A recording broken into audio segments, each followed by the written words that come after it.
Tahukah kalian jika kencing menjadi salah satu penyebab siksa kubur? Yang sudah like dan subscribe semoga umurnya berkah.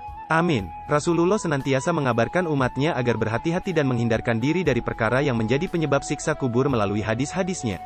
Dari Anas radhiyallahu anhu, dia berkata, Rasulullah shallallahu alaihi wasallam bersabda, bersihkanlah diri dari air kencing. Karena sesungguhnya kebanyakan siksa kubur berasal darinya. Hadis riwayat Ad-Daruqutni. Agar kita terhindar dari cipratan air kencing maka hendaklah kencing itu sambil duduk dan menjauh dari pandangan orang lain. Seperti sabda Rasulullah yang diriwayatkan dari Ibunda Aisyah radhiyallahu anha, beliau berkata, siapa saja yang mengabarkan kepada kalian bahwa Rasulullah shallallahu alaihi wasallam buang air kecil sambil berdiri, janganlah kalian benarkan.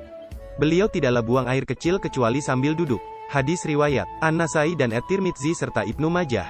Jika cipratan air kencing terkena anggota badan atau pakaian, maka hal itu menjadi najis dan sholat tidak sah jika masih ada anggota badan atau pakaian yang masih terkena najis lalu mengerjakan sholat. Itulah yang menjadi salah satu penyebab siksa kubur. Nabi Shallallahu alaihi wasallam pernah melewati dua kuburan, lalu beliau bersabda, sesungguhnya keduanya ini disiksa, dan tidaklah keduanya disiksa dalam perkara yang berat untuk ditinggalkan. Yang pertama, dia dahulu tidak menutupi diri dari buang air kecil. Adapun yang lain, dia dahulu berjalan melakukan namimah atau adu domba.